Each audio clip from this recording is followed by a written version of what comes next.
కట్టుకున్న భర్త హింసిస్తున్నా సరే తట్టుకునే ఆడవాళ్ళకి చివరికి మిగిలేది ఇదే. గుర్తుపెట్టుకోండి. ఒక మగవాడు ఒక మృగంలా ప్రవర్తిస్తున్నాడు అంటే ఇక స్త్రీ అనేది మహంకాళిలా మారడంలో అస్సలు తప్పు లేదు. ఆలోచించండి, మీకే తెలుస్తుంది.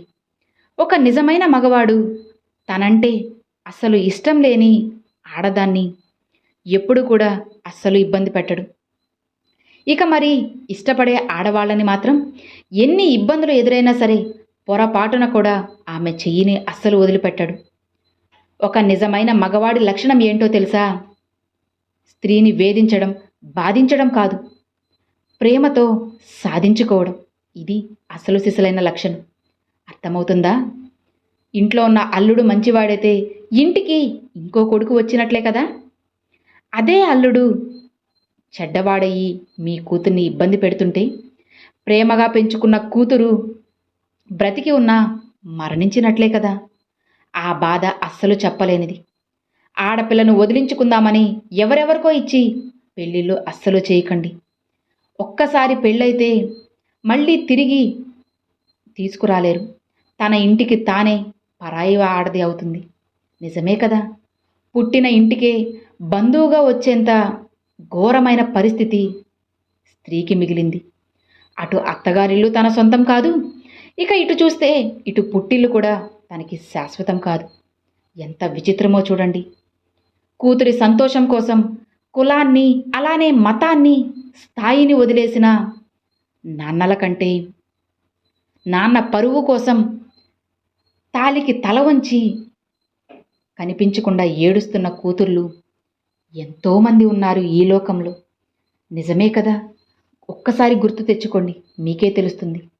ఎప్పుడైనా సరే ఒకరి కోరికకు, అలానే ఆశకు భంగం కలిగింది అంటే ఇక అప్పుడు ఆ క్షణం వాళ్ళ హృదయం అనేది కోపంతో నిండిపోతుంది. తన నిరాశకు, అలానే తన బాధకు కారణమైన ఆ వ్యక్తిని దండించే ప్రయత్నం కూడా చేస్తారు. మరి అక్కడ అయితే ఇలా మన కోరికకు ఇంకా ఆశకు భంగం కలగడం అనేది ఎప్పుడూ కూడా ఇంకొకరి అపరాధమే అవుతుందా? కోరికలు నెరవేరకపోవడానికి కారణాలు ఎన్నో ఉంటాయి. నిజమే కదా. వాటిలో కొన్ని కోరికలు అనుకోని విధంగా సఫలం కాకుంటే ఇక మరికొన్నిటికి మాత్రం విధి కారణం అనేది ఖచ్చితంగా ఉంటుంది. అయినా సరే అప్పుడప్పుడు కోరికల స్వరూపం ఎలా ఉంటుందో తెలుసా? అవి సఫలం కాలేనివే అయి ఉంటాయి. మన పరిస్థితుల్ని విచారించకుండా ఇంకొకరి అపరాధమని తప్పు పట్టడం ఎప్పటికీ కూడా ఇది అస్సలు న్యాయం కాదు. గుర్తుపెట్టుకోండి, అది ప్రతీకారం అవుతుంది. ఇక న్యాయానికి ఆధారమైనది దయ, ఇంకా కరుణ. అలానే ప్రతీకారానికి ఆధారం క్రోధం, ఇంకా అహంకారం.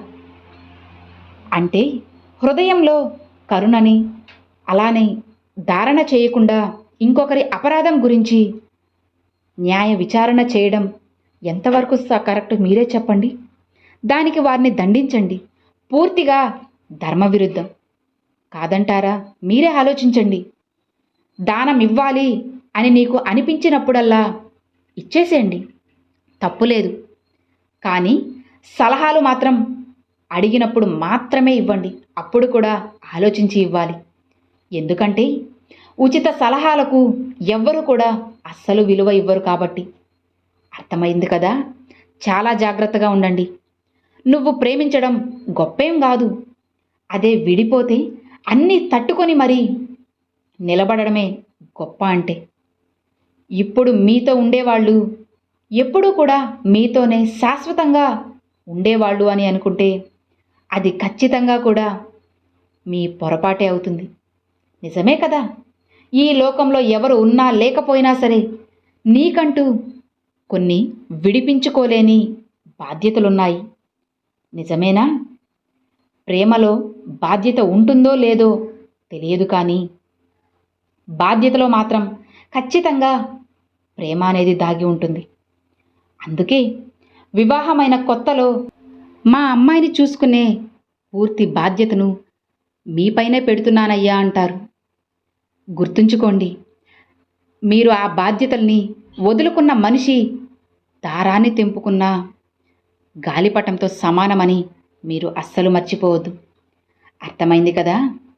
మిమ్మల్ని నమ్మి మీ ఇంటికి వచ్చిన ఒక అమ్మాయిని మీరు ఎంత మంచిగా చూసుకుంటే మీకు సమాజంలో అన్ని రెట్లు విలువ ఉంటుంది. సమాజంలోనే కాదు, మీ జీవితం కూడా చాలా సంతోషంగా ఉంటుంది. గుర్తుపెట్టుకో, ఒక కుండతో నీళ్లు మోస్తేనే మనం ఎంతో దూరం నడవలేము. నిజమే కదా? అలాంటిది ఎన్నో బాధల్ని, ఎంతో దుఃఖాన్ని, ఎన్నో అవమానాలన్నిటినీ కూడా మోస్తూ ఇంకెంత దూరమని నువ్వు వెళ్ళగలవు చెప్పు? ఇక్కడ ఎవ్వరూ కూడా పడకుండా అస్సలు పైకి రాలేదు అని గుర్తుపెట్టుకో. ఒకవేళ వచ్చినా కూడా మళ్ళీ పడకుండా లేరు కదా? బరువుని నువ్వు మోస్తూ సముద్రాన్ని ఈదగలవేమో, కానీ జీవితాన్ని ఈదలేవని గుర్తుపెట్టుకో. అందుకే జీవితంలో ఏది కూడా మోయకండి. పొగడ్తలు అవి ఇంకా బరువైనవి. బరువు అనేది ఎంత తేలికైతే అంత తక్కువ దూరం నువ్వు నడవగలవు అని గుర్తుంచుకో. అర్థమవుతుంది కదా? రొమ్ము చూపి ఆకాశానికి ఎదురెళ్లే ధైర్యం అనేది పక్షికే ఇచ్చాడు ఆ భగవంతుడు. తనువుని నరికినా సరే మళ్ళీ చిగురించే గుణం ఒక్క చెట్టుకి మాత్రమే ఇచ్చాడు. నారాయణుడికి బాగా తెలుసు ఏది ఎవరికి ఎప్పుడు ఇవ్వాలో అని. అందుకే కదా నీతో కొండలేమి మోయనివ్వడం లేదు. ఇప్పుడు నీకున్న కష్టాలన్నిటినీ తట్టుకోగలవు అని ప్రగాఢంగా నమ్మే వాటిని నీకు అందించాడు. పిరికివారిలా ఉండకండి, ఎదుర్కోండి.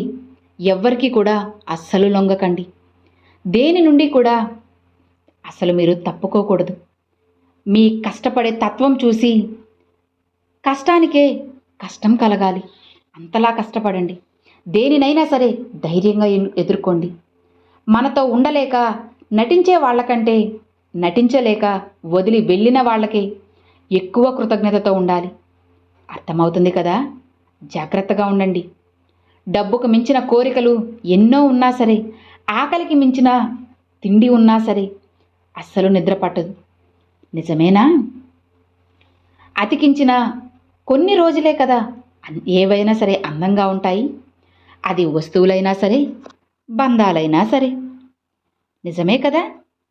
అలవాట్లనే కాదు, అప్పుడప్పుడు కొన్నిసార్లు అలవాటు అయిన వాళ్ళని కూడా వదిలిపెట్టక తప్పదు. తెంచుకుంటేనే జీవితం అనేది ఉంటుంది. పుట్టినప్పుడు నువ్వు తల్లి పేగు నుండి మనల్ని కష్టాలు ఉన్నప్పుడు, కన్నీళ్ళని బాధలో ఉన్నప్పుడు నువ్వు బరువుని తెంచుకోవాలి కదా. అప్పుడే కదా సంతోషంగా ఉండగలవు. ఎంతో కాలం లేని ప్రేమని చూపించనూ లేరు, ఉన్న ప్రేమని అసలు దాచుకోనూ లేరు. కాస్త ఓపికతో ఉండు, అసలు నిజ నిజాలు ఏంటో అన్నీ బయటపడతాయి. అంతా మంచే జరుగుతుంది. అర్థమవుతుంది కదా? Thanks for watching friends.